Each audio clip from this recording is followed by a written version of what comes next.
Today on Marissa's Kitchen, we're going to be making marinated flank steak. Now we're going to marinate this tonight and then we're going to grill it tomorrow. So let's get to the ingredients. Alright, first, you are going to need enough flank steak for your family. Now I'm going to use 2 whole steaks for mine. They do not need to be trimmed. We will need 4 or 5 large cloves of garlic smashed and very roughly chopped, 1 onion very coarsely chopped, some lemon juice, maybe about 1 cup to 2 cups, some ground ginger, ground mustard, canola oil or any type of vegetable oil except for olive oil, rosemary, accent, which is also known as monosodium glutamate, black peppercorns, and sugar. So let's get started putting this marinade together.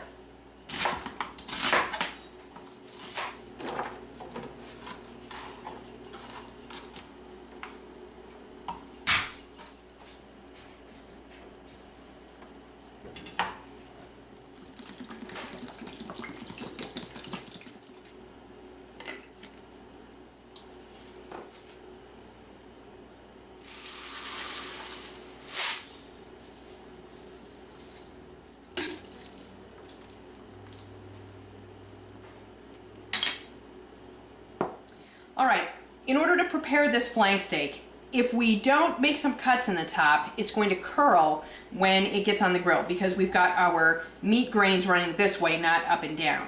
So we're just going to put some very thin, maybe about 1/8 of an inch to about 1/4 of an inch slices diagonally through. Then we're going to turn it and we're going to make a diamond pattern and go exactly the opposite way. Okay, we only really need to do this on the top side. The bottom should not curl that much, although I may just go ahead and give it a couple just to be on the safe side. Alright, so we'll set this off to the side and then we'll start on the next one. Alright, now before we put this meat in the marinade, I want to get this all stirred around here, and I'm just using my hands. And again, this is marinade, so we're not going to be using this for anything else but flavoring the steak. So none of those measurements are hard and fast. Probably about 2 tablespoons of all the spices if you wanted some kind of a number. Okay, we're going to stick this one in here, get it down near the bottom, some of the stuff out from underneath it. There we go. And we're going to go ahead and put this one on top. And make sure we get this all pressed down in here, get some of this in here. Alright, and then I am going to go ahead and put this in my refrigerator overnight. Tomorrow morning I'll check it and I am going to turn it over so that everything is marinated evenly.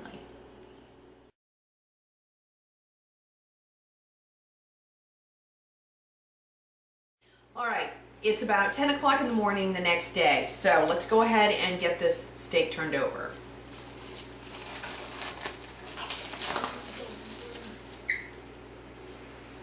Going to flip both of these at the same time. Make sure that we have enough stuff in here.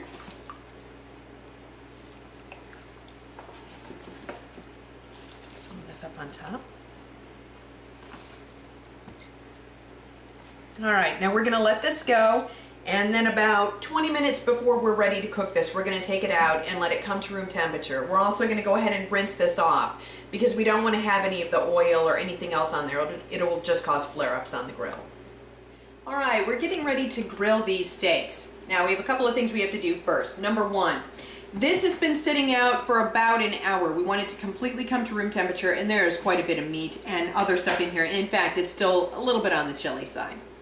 Also, I've got the grill going. Now, today it's very blustery and it's a little bit on the cold side, so I'm going to let my grill heat up for a minimum of 20 minutes. We want it to be incredibly hot, and we don't just want the inside of the grill to be hot, we want those grates to be scorching.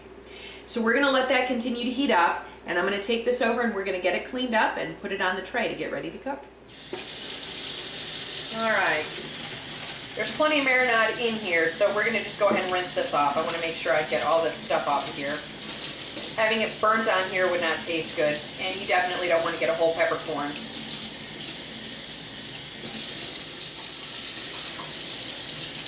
Okay. Okay, we're getting ready to throw these on the grill. Now, just a quick word about tools. If you have a fork that you use for your meat, throw it away. You should never be using forks with your meat when you turn them. If you stab into the meat, you will cause all the juices to come out. You need a pair of long-handled tongs, and at worst, a flipper that will help you get some of the meat. If anything is stuck on your grill, you can get that off before the cat eats all my food. All right, now just to start off, I like my meat rare. So we're going to put it on one side for 5 minutes. We're going to give it a quarter turn and probably let it go for 1 more minute. Then I'm going to turn it over, and at that point I'm going to see just how done this meat is, and I may only put it on there for another 3 minutes. That will depend on how much it has cooked at that point.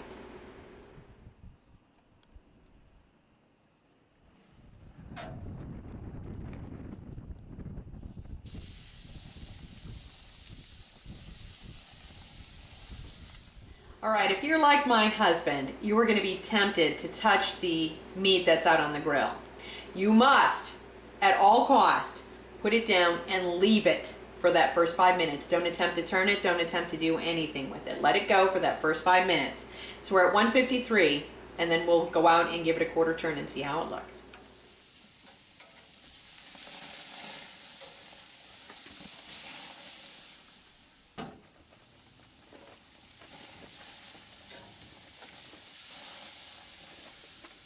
All right, I know you know this. Meat will do much better if you give it a few minutes to rest. So once we bring it off the grill, we're going to just pop it on the stove and let it sit for about 10 minutes before we begin to slice into it.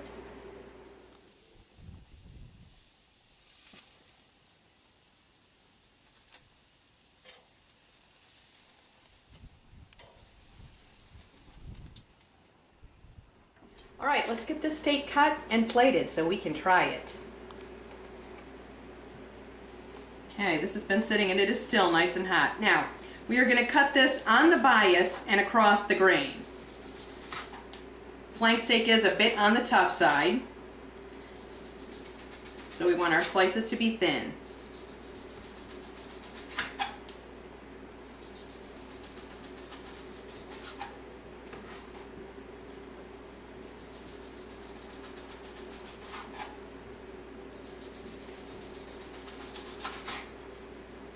All right, let's go ahead and get some of these pieces on this beautiful, beautiful salad here.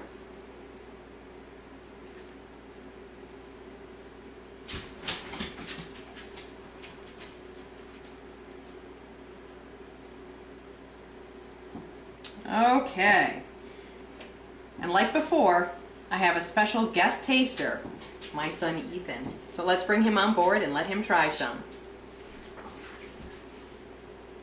Okay, give it a taste.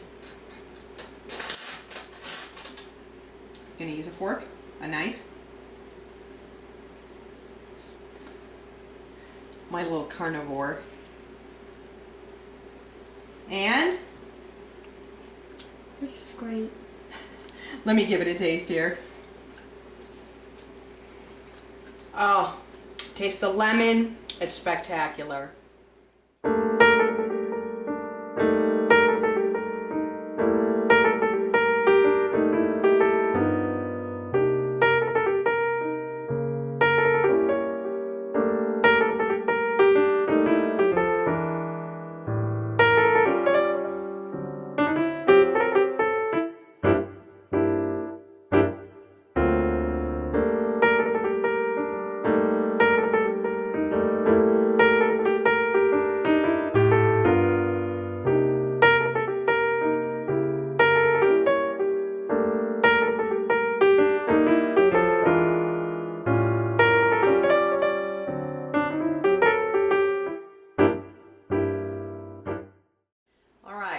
Now, if you're like my husband, I don't know what I had in my mouth, garlic. Okay, stop.